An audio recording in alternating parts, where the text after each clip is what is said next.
Okay, let's see. La la la la. Good. Good morning, good afternoon, good evening, wherever you are at. I am Moose Main, and welcome to the Virtual Ability 2019 Mental Health Symposium. I am Moose Main. I am very new to this public speaking, so if I tripping over my own 2 feet, laugh. 8 years ago, I had a stroke, aphasia, and epilepsy. I have been in Second Life for about 13 years. I enjoy being on beginner DJ, so don't make me sing. In real life, I have been a senior network engineer for Dell and a variety of Fortune 500 companies. Today, I'd like to introduce Professor Nick Bowman. Nick Bowman has been an associate professor, part of the integration lab for the Department of Communication Studies, West Virginia University in the U.S.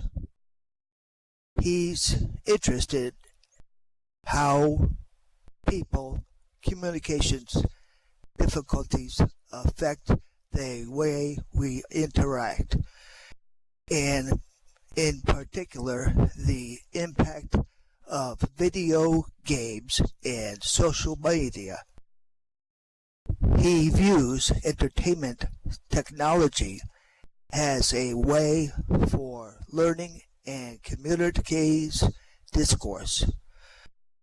Please hold your questions and comments to the end so as not to interrupt our presenter.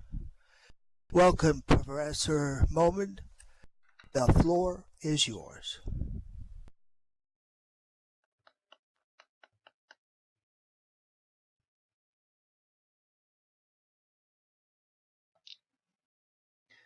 All right, thank you very much for having me today. So my presentation, as you said, I'm a researcher who studies interactive media at West Virginia University, and going to cut through some of my details here. The presentation today is called How Do I Relate to Me? And on the next slide, I will share a abstract with you from the talk today. In most virtual environments, users experience the generated digital world by means of a character or avatar that is under their control. As such, avatars become the primary mediator and facilitator of the user's digital interactions, both with the world itself as well as the people who populate that world. However, given that avatars occupy bodies distinct from their users, there is an inherent dyadic relationship between user and avatar. As with any relationship, this dyad can be remarkably complex and can involve several different mechanisms. This presentation will discuss at least 6 different mechanisms by which users can come to associate with, understand their on-screen avatars, and explain how these different mechanisms might have very different emotional components and outcomes. During the presentation, I'll ask you to share your experiences with your own avatars. Okay, so on the screen behind me, you see a few of my avatars. And you'll notice immediately that they're not all digital in the sense of being polygons, right? If we start from top to left, you've got a picture from my Facebook profile during the 2008 World Cup when I was living in Germany. And for a brief period of time, I spent an amazing amount of money on a German soccer team jersey, only to watch my team lose the very next day. And I haven't worn that shirt since. You see my Twitter profile at Bowman Spartan, where I've sent over 42,000 tweets, which is just a little more than the real Donald Trump. Here I talk about academics, I sometimes just complain about things, and I share weird chats ongoing in my life. You see my Pandarian warrior in World of Warcraft, where I spend the majority of my time fishing. In fact, it drives my partner insane because she wants to beat the game, and all I want to do is catch largemouth bass. You see my old AIM account, which is dead. In fact, AIM was shut down, but this was my first experience on the World Wide Web as an identifiable person. So even when I used ProdigyNet, I didn't have a profile because I was too young. You see me in Second Life, although my appearance has changed since 2 hours ago when I was completely new, and 3 hours, maybe an hour ago when I decided to put some clothes on and come. Hey.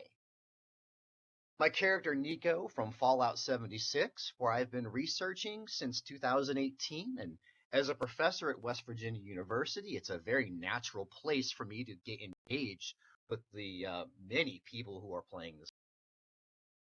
Me in the office during a recent Skype interview as a guest lecturer for a class overseas. For sure, when we start to exist in multiple spaces, we start to take on multiple persona. This is not a surprising thing. If we look at what an avatar is, it comes from the Sanskrit avatara, a deity coming from Earth to fulfill some purpose. In a sense, engaging digital worlds for a purpose requires an avatar, right? It requires the embodiments that all of us in this auditorium are in right now, right? For sure, avatars become important because they represent our primary agency in digital worlds. Without our avatars, we really have no way of existing in cyberspaces.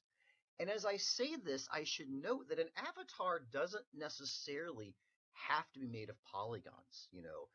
Bowman Spartan is I think, a perfectly robust avatar that exists on Twitter and yet doesn't have any real dimensionality to it other than whatever personality I choose to show that day.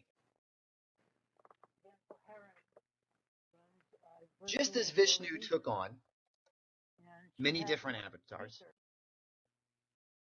Oh no, there's still people there. I think we've got a couple other people here. Just as Vishnu took on many different forms and engaged many different tasks, we all have multiple identities that we engage in our lives, and each one for a very different function or situation. So for this, it's not really so odd that we'd have at least one of these identities in the digital space, and perhaps even more than one in the same space. Goffman talks quite a bit about how audiences we're communicating with and the audiences that we're in front of play a very big role in the front stage that we show people. So when I dressed today for Second Life, I had a bit of a existential crisis of a sort that I didn't necessarily understand how I was going to be portrayed by the audience, right? If I wear a suit, maybe they'll see me as square. Or if I come in and wear a goofy clown costume, that maybe people wouldn't take me seriously. Or if in this case, I'm still employed by a university, and if I'm going to do this from my office today, someone said be a squirrel. I should do this. My favorite is a cephalopod. I ended up not doing it, but I think I might later. I chose a West Virginia University shirt, a pair of jeans, and boots, which isn't that far off what I wear every day. Part of that was because today I wanted to be in front of you, as I am every day, as a researcher of digital worlds who cares deeply about our experiences in there. On the screen behind you, see all of my other identities, soon to be a Texan, professor, a partner, a gamer, very privileged in my socioeconomic status, and I have to recognize this, a mentor, a multiracial child from Taiwan in the United States. These are all things that I engage with every day. And I say this to you now because if we can take that seriously and accept the fact that people simply have different versions of themselves that they share in different environments, well, then suddenly the idea of having an emotionally bound avatar in a digital space is no more strange or weird than me putting on a suit to go to work or putting on yard gloves to cut the yard. Most importantly, each one of these identities is as relevant and authentic as all of the others. It is not appropriate for someone to tell you that the way you're dressed right now in the Sojourner Auditorium in front of me is somehow an inauthentic way of presenting yourself, because that's not how identity works. On the screen behind me, we know that avatars also provide us with this on-screen agent that we can temporarily borrow attributes from. And this works on several different dimensions. The model behind me is some empirical results from research I've done, but I'm going to go on the next slide and kind of explain how these different little dots and pieces all lead into this thing we call identity. Because later, I'm going to talk about how those different identities might matter for other particulars. So as I've said, there are at least 6 different ways that we can come to feel a sense of identification with our avatar. And to give you a few examples as to what these mechanisms might look and feel like. So there's the idea of value homophily, that the avatar on screen shares many of the same beliefs that you do. Someone just posted that they don't always feel the same way about their avatar. In many ways, that's going to be my point today, is that you don't always have to score highly on every single one of these dimensions. That, to me, is what makes them. So you can see values in your avatar being values you have. And of course, it can be the opposite. You can take on a completely different value system. I don't punch people in real life, but you get me in a video game and I'm pretty violent because I like to win. There's embodiment. There's the idea of being transported into the avatar almost as like your dimensional meat sack in digital space, right? The avatar in front of you today, and maybe Michelle can back me up on this because we're friends in sort of, physical space as well, looks a bit like me. He's a little thinner and a little more handsome, but I think for the most part, I dress this way more often than I like to admit. So I would feel a high level of transportation to the avatar in front of you today. I almost dressed like my avatar, but it's too warm outside, so I wore shorts. We can look at physical similarity, and this is the idea that it physically renders me and I physically resemble it. So embodiment doesn't always have to be a look, it can be a feeling. So a vehicle in a video game you can be embodied into. But physical similarity is sharing properties of the object in front of you and the object in front of the computer screen. There's wishful identification, and this is something that Sandar may have just commented on. Sometimes you wish you could be more like the avatar on screen. You might create an idealized version of yourself, or just a different version of yourself, or just some kind of vision or fantasy of a functional agent in a particular world that you might feel represents you in that space. In Pandaria, I'm a hulking panda who carries an axe in one hand and a fishing pole in the other. If I carried those two things here in West Virginia, I would probably go to jail, right? It's more of a wishful thing for that particular scenario. Then we have the idea of perspective taking. And sometimes what happens is that we see these avatars on screen and we want to kind of see what the world's like through their eyes. to see how they see the world, and if we can reconcile that and feel empathy for that and engage in these different types of interactions. I'm loving some of the comments. I think they speak to these different mechanisms, and all of these have come. I give my citation on the slide, and the last presentation here has references for all this information, but I should be clear that this is the research done from many, many, many other scholars in this field and including Tony and Michelle. And then finally, there's just liking. The extent to which you have a positive affect towards your avatar.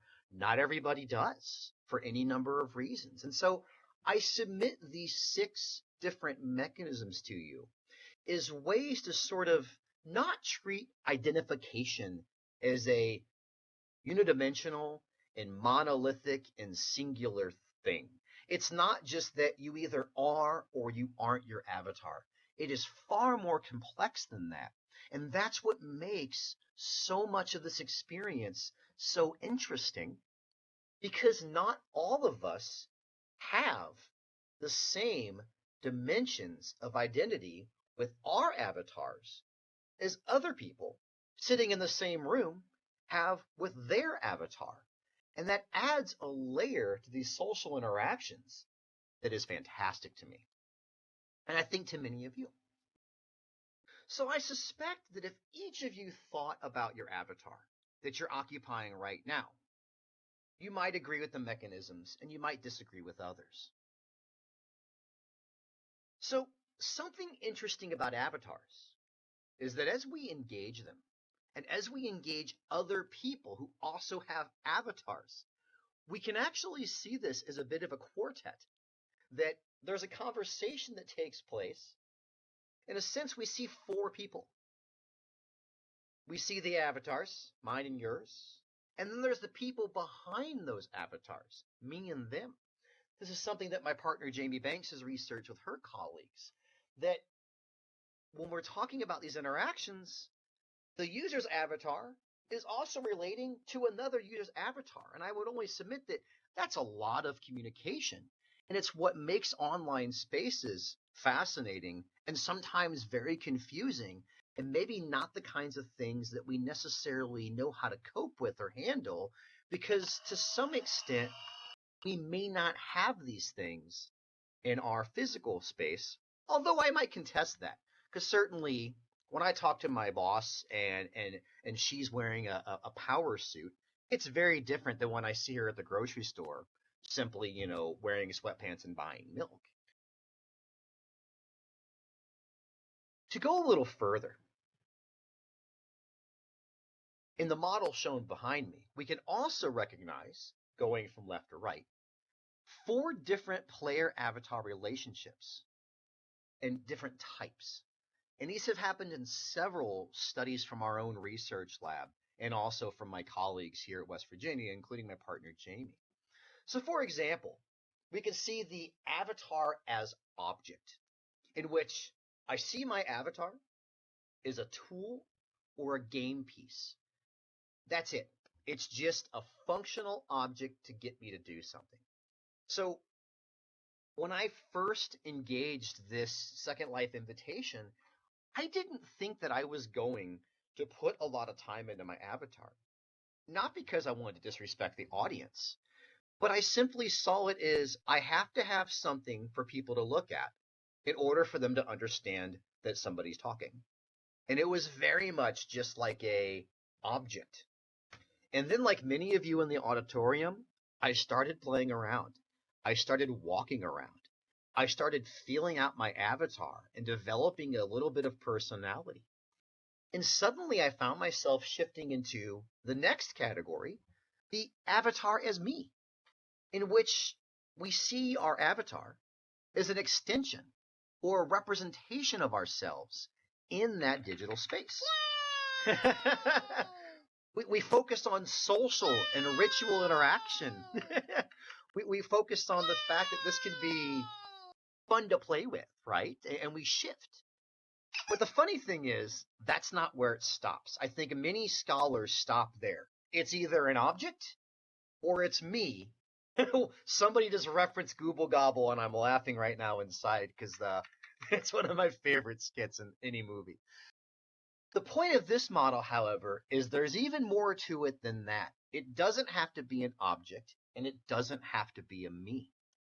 So another one is the symbiote, in which people see themselves as and their avatar as part of each other.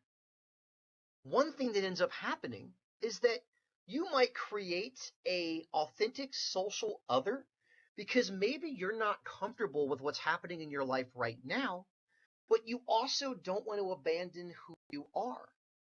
So this symbiotic relationship, this is the third one over, what we've often seen are people dealing with intense socio-emotional pain will go online to experiment with other sides of themselves they didn't realize they had. A lot of people who have been abused, people who have gone through divorces, or people who have had fundamental life changes have engaged this symbiotic relationship quite a bit. And the last one we'll talk about is the avatar as another. And this is the idea in which a person tends to see their avatar. Someone mentioned trans people, and that is definitely an area where we saw the avatar symbiote. The avatar as other, we start to see the avatar as a completely separate social agent. In other words, your avatar is not you. It's another thing that you communicate with and you talk with almost as if it were an external social interaction. And this is something that we're seeing more and more of in our research, where people, in the beginning of our studies, we saw almost entirely object and me relationships. But just like Lynn just said, the way authors talk about their characters, some people differentiate between themselves as the creator and their avatars as social agents. And the key here, if you look at the arrows on this chart, is that in the avatar is other relationship, the avatar has its own agency, its own needs, its own desires, and you as the sort of puppet master are really there to take care of it. There's still a lot of self-differentiation for like the object and the other. But as I was kind of saying earlier in the panel, they serve very different functions. This also tends to be a very intimate relationship. What is particularly interesting about these is that we see some distinctions between them. And a few quick examples. People who play video games like an object, where they treat their avatar as an object, they see their avatar as really just something that they have control over. That's really it. It's a chess piece. It's the pawn they move from space to space in order to accomplish a goal. It's no different than a piece of tape or a screen. People who see their avatars as an other tend to see it as a separate thing, but they feel a lot of intimacy. They feel like it has its own agency. I've kind of said a little bit of this already. And they're probably more likely to use personal pronouns. We see people who see their avatar as an other refer to he, she, they get names, whereas object players talk about it. This is kind of an interesting thing in our research. Me people, folks who see the avatar as themselves, tend to be very low in self-differentiation. Of course, they don't distinguish between themselves in their chair or in front of their computer and themselves on the screen. They maintain the control. And then the avatar is basically a vehicle for the player's experience, but it doesn't exist on its own. When they log out, the avatar is dead. When they log back in, the avatar is. I didn't prepare notes for this one for the teleprompter, and I apologize, but all I'm showing you here is I took my avatars from earlier, and I were to put them on this screen, on this chart. I'd probably say my Fallout avatar, even though he looks really, really handsome, it's an object. I go into Fallout, and all I do in there is eat berries and make guns and build houses and go hunting. I really don't feel an attachment with the character. he's probably died 50 times because I've knocked him off of ledges and I don't pay much attention. And I get frustrated because it means I wasn't playing very well. The Twitter account, and perhaps my avatar in front of you now, these are my me players. This is me. I am on Twitter. I am in Second Life. I'm sitting in my desk. It's a one-to-one relationship. And I think both my German fantasy as well as the player above him, you see a baseball player. His last name is Mangosteen. That's my alter ego when I play MLB The Show. He's a first baseman for the Hartford Yard Dogs. That is another player, another human, and my job is to raise him through the minor leagues to the major leagues to win the World Series. But he is not me. It's a separate social being. Really quick, on this chart behind us, it's a bit hard to see, but the short version is that when we look at how people rate the human-like connectedness that they have with their avatar, as well as their agreement with different adjectives that they use to describe their avatar, we see some cool things.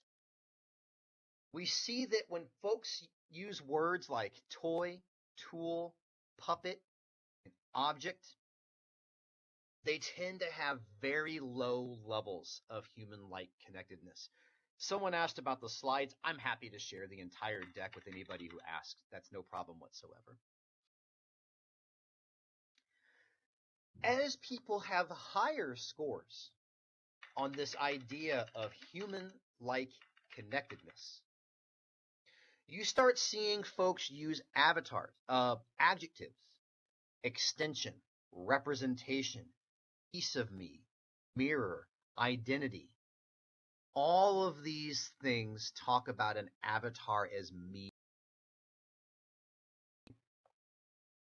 And then finally, the highest levels of this notion of having a human-like connectedness with your avatar.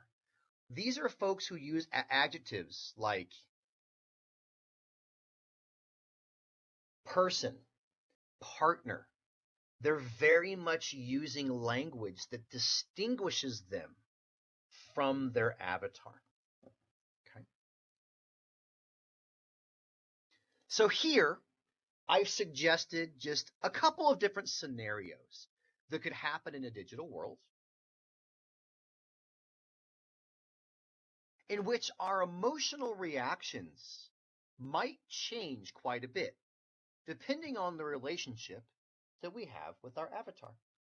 These are speculative and they're not perfect, but there are a few examples. If a person were to fail in a digital world, maybe they lose a video game or they die in a fight in a game,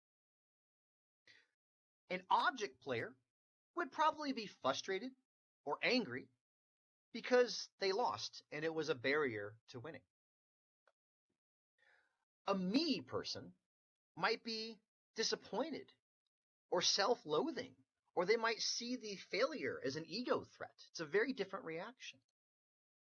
And the other player might feel sorrow or grief because they just watched something die and they were responsible for it.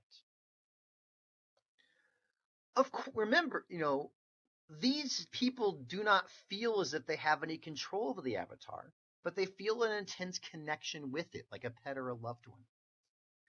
Of course, where it gets tricky is when folks are engaging the same virtual world or digital world, but they have different sorts of relationships with their avatar. And as a result, they feel very different emotions. In a way, of course, this may not be so different than First Life. As a professor, I see lots of students reacting to things very differently. To kind of speed things along a little bit, how we relate to our avatars can also impact our behaviors when we're in those avatars. So I've done some research, just to give one example. If we don't see our avatar as real, or if we don't feel responsible for our actions, we tend to be more antisocial. So folks who might see their avatar as fake tend to be more aggressive online. However, If we feel like we're in control of the avatar, we might be more pro-social. And that's a finding from a video game, but there's a lot of work on this called the Proteus effect, and I've put a link in the transcript for later. When folks use avatars in digital worlds, they can take on attributes and properties of those avatars that can spill over to digital physical space. And a point I want to make, a critical aspect of all of this. We don't engage digital worlds separately from physical worlds. Our emotions online impact our emotions offline. And this is something that I think gets forgotten quite often when we talk about studying Second Life or living in Second Life. It's not that things can't be different. It's that humans themselves don't fundamentally change when they go from one space to the next. One of the most dramatic examples of this is a rape in cyberspace. I don't know how many people here have read this article. I've shared the link here, and I would heavily encourage you to read this story. I'm going to read you an excerpt from the opening paragraph. They say he raped him that night. They say he did it with a cunning little doll, fashioned in their image and imbued with the power to make them do whatever he desired. They say that by manipulating the doll, he forced them to have sex with each other and do other things and horrible, brutal things to give their own bodies. And though I wasn't there that night, I think I can assure you that what they say is true. Because it all happened right in the living room, right there amid the well-stocked bookcases and sofas and the fireplace. A house I came for a time, think of as my second home. For those of you who have not read The Rape in Cyberspace, this was a story from an early chat room in the 80s, where one user of the chat room found a script that forced other users to do whatever he wanted to do. This wasn't a polygon environment. It was text only. And in all of that text, what we ended up finding is that in this experience, people felt raped because they could not control their actions. And when they interviewed the guy who did it, when they investigated, his response was essentially, I was just having fun. It's just a game. Whereas the other users who sought out this place for solace and comfort and community engagement felt as if there was a pedophile in their midst. And it's a great example of what can happen when one person has an avatar as an object and other people have an avatar as a me or as an other. And when those things mix and combine, some very dark things. So for a takeaway, to offer a few takeaways, avatars mediate our experiences online and represent us in many different ways. As we interact with other avatars, those interactions trigger authentic emotional experiences that are influenced by the user-avatar relationship. That's what I have now.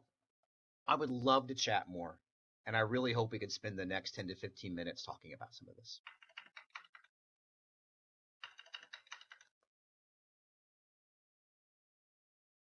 Boy, that's a lot to think about. But there have been several things that have occurred in the chat. I'm going to call your attention back to them. Let me see if I can find them real quick. Here we go.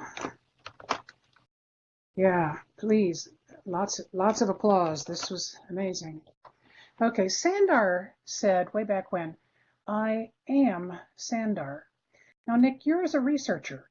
How do you as a researcher determine who I is when you get responses like Sandar's?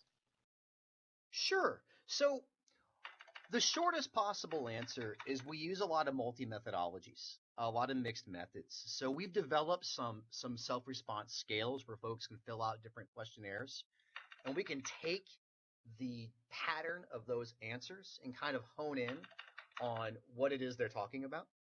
We also pair that with a lot of open-ended discussion of what it is the person is describing.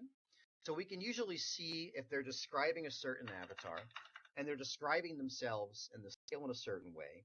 And then maybe we actually have a photograph of the avatar, some of the pronouns that are used. We can sometimes get at whether or not they're talking about the avatar or themselves. At the same time, it's not always that relevant, right? And what I mean by that is we don't always necessarily care who's behind the screen, because one of the things we don't have to assume is that that necessarily matters. If you're in a community in Second Life, and in that community you're a particular person, we want to know who you are in that space. We don't always need to assume that there's a discrepancy between the person on the screen and the person in their computer. No more than if I went to a workplace and I interviewed employees about, their feelings about the workplace, that I have to know what they do with in their home space. And I point that out because it's something that I think we struggle with as humans, that we assume there is a true self. Now, there are many researchers who would agree there is a true self. I'm not one of those researchers. I take very much an Irving Goffman approach that suggests that the self is a collection of the faces we want to provide to the people in front of us based on the context. And it's no more inauthentic to be, Sandar in Second Life than it is to be somebody else at the grocery store. They're just different types of interactions. So it's a bit of I guess it was a long answer, and I'm happy to share the scales and the past data with you, but usually it's a combination of conversations and scale responses.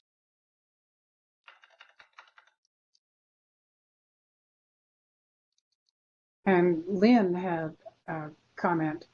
He said, in Second Life, if you do not like your avatar, you have many options to change. And some people wear different avatars depending on their mood. And so I want to know, what is the impact of this mutability on a sense of self? So I guess it depends on whether or not you see it as an expression or you see it as something that's influencing you, right? Because in a way, I wear different clothes to represent who I am, right? I wore a hockey jersey yesterday because the Blues were beating the Dallas Stars. And I wear collared shirts when I'm feeling confident, and I wear slummy clothes when I'm feeling lazy. I don't know if it reverse impacts my long-term sense of who I am. However, what I would say is one of the things we could study is how the people respond to the way you present, and that could impact who you are, right? You try on a new avatar, and for some reason, everybody likes that one and not the one that you feel represents who you are. It's natural that you would take those experiences back into your worldview, and from there probably make some alterations and decisions. It is a fascinating thing in Second Life that we can expose people to given off cues that are impossible to replicate in physical space, right? Maybe I could wear a mood ring, like, back in the 70s, but I can actually just grow an extra tentacle in here if I want to show you how I feel about things. So I guess for me, it's really just, like I said in the panel earlier, it's kind of same song, second verse. The difference being the extent to which the Second Life community or the community in the digital space, how do they make sense of those cues? Because that's the part that's going to impact you. It's going to be, communication is not intention. Oftentimes we communicate unintentionally.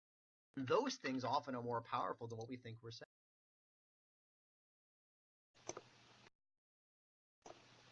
Okay, I'm going to ask you to comment on this interpretation of authenticity. Anna is saying that they have a controversy in the virtual church world.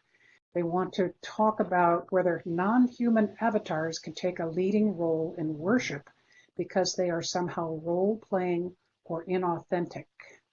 Anna, I absolutely love this question. So years ago, I gave a presentation to a group of clergy in North Carolina about whether or not you can authentically have any sort of church service online. And we had a discussion about the sacrament and what it means to, our and I'll use Catholicism for a moment, Is it the physical embodiment of the objects themselves and the relics that matters? Sort of a traditional view of religion. Being from St. Louis, a lot of my neighbors went to they went to Latin Mass. Because if you didn't do it in Latin, it wasn't authentic. They saw the English language short versions of Mass as being inauthentic and exactly your language. And so it's amazing to think that there be a debate that because you're a horse, you can't receive communion. And I get your point. They see that as somebody who's goofing around. They see it as it's some dumb kid who wants to come to service this Sunday, and they somehow want to goof off in this virtual world. And that is sort of exactly what I am driving at. It really gets into a miscommunication, someone said nay, between how just because I see my avatar as me doesn't mean other people don't also see their avatar as them. You might need a authentic one-to-one high fidelity embodiment to express yourself, but it doesn't mean that other person needs an authentic one-to-one embodiment to represent themselves. I'm going to go back a moment to see if I can get the slides to render. This is where I think our model is so important. This one here, hopefully it's rendering for you all. All 6 of those different slices of identity, all of them can make somebody feel as if they have a high level of identification with their avatar. So one person's embodiment could be another person's wishful identification. So I think what I would say to that congregation is to be careful, because you are now telling people they can't be spiritual unless they do it a certain way. Of course, ironically, that is how many physical churches work. If you don't wear a certain outfit, you cannot worship your God. And if you go back and read Luther, that was one of his big gripes at the end of the day. Which is why I often say that the issues we're facing digitally are not new issues. They just look different. Someone wrote, it's better to be a horse in virtual church than a horse's rear end in any other church. And I would agree with that. Not any church. I won't demean religion, but I'd rather you be something gentle and nice online than not. Thank you. Marley had a comment. She said she's never had an interest in alts, and she has always wanted her avatar to be as much like her out there self as possible. Her main message is she's an artistic person. She loves creating outfits, jewelry, artistic environments, and workshops using art processes. How do you see the difference between changing your avatar appearance and making alt avatars? Marley, that's a great question because it's something that scientists are horrendous at. We don't define our terms very well. So everybody in the room knows what an alt is, except there is no definition of an alt, right? Some people might argue that the fact that my avatar on screen is wearing boots is an alt because I don't often wear boots when I'm walking around. That's a really deep question. I think the answer would be an alt would be an avatar that falls outside of the avatar as me relationship. So if we go back to that chart, and hopefully it renders here in a moment, it's less about the appearance of the avatar being authentic. It's more about the extent to which you view that vehicle as an extension of yourself, as a mirror, as a me. When that avatar starts becoming self-differentiated and starts having its own identity and its own agency, that's when it becomes an alt. If you go to the baseball player, for example, that player actually is fairly close in shape to me. In the game, he's 5'9", 190 pounds. That's about me. And yet, when I play that baseball game, he's an avatar as other. And there's one really big reason for that. I can't hit a baseball to save my life. Nico Mangosteen can.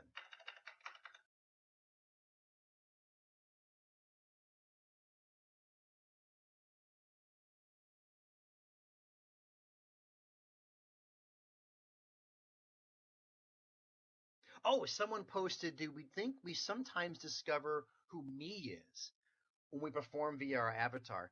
Of course, I think we don't know who we always are. In fact, even Goffin would say this, that there's a lot of our hidden self in our backstage that we're never quite familiar with. And sometimes we don't trigger those things until the audience around us forces us to trigger them. To use myself as an example, I never thought I'd be a good public speaker until I started teaching college classes. I ended up in a classroom not because of my speaking ability. I ended up in a classroom because I was a researcher, and part of being a researcher is also teaching. And it wasn't until the audience in front of me triggered me to think more about how I present myself and how I make sure that communication is not about me, it's about them. I became a better speaker. And so certainly exposing parts of our me through our avatars and assessing people's reactions to those slices of me can help us understand who we think we really are, or more importantly, who we think we want to be. Well, and I think you're also going to want to talk to Carla's question. Carla says she met more than 15 SL friends after she knew them in SL in physical world, and they are all exactly as she knew them in Second Life, personality-wise. And she too is actually, is that most of the case or not? I don't know if I could speak to prevalence rates. I do love that you focused on who they were as people and not as physical persons. Because that is probably the thing that we're talking about in these social interactions that Tony talked about and Michelle talked about and our first speaker also talked about. There's a common theme here of social presence, that we're often not meeting objects, we're meeting people. And those people happen to exist in different objects. And we can absolutely get to know who they are through the amount of time and care we spend with them. I think that there's a bit of an assumption that because we're all digital, we're always lying to each other. And that's just not true. There's research showing that networks like this, in which people have extreme levels of control over how they present themselves, well, you do and you don't. If this entire group of people hung out every day for a year, we would eventually recognize vocal patterns, typing patterns. We would see adjectives get used. Something that Mook just said, it's just less work to be yourself. That's pretty much accurate. We are motivated to engage with the folks around us, and their reactions to our engagements shape our reactions to their reactions. So because of that, it's not surprising that when you meet somebody in real life and you met them in Second Life, it's very much the case that you're likely to find people be relatively non-discrepant. Michelle just mentioned there's also a selection issue, right? We probably gravitate towards certain individuals in both spaces. So for all of these reasons, I think it speaks to the power of these environments to simply be treated as another way of talking. And I guess for me, it's just not that much different than going to the park. It's just that I could have tentacles if I wanted. Well, once again, I'm forced to break off some wonderful conversation. Nick, thank you for so many more different ways to look at ourselves and our avatars, or maybe I should say to look at ourselves as our avatars. I want to remind the audience to take the note card from the giver box by the podium before I take the giver box away. And I want everyone to please stretch your legs, go to the bathroom, get another drink, whatever you need. Be back at the top of the hour. Dr. Koldekeris is going to present on video games, social interactions, and mental health. So I'll see you guys all back in about 10 minutes. Thank you so very much. This was a real honor.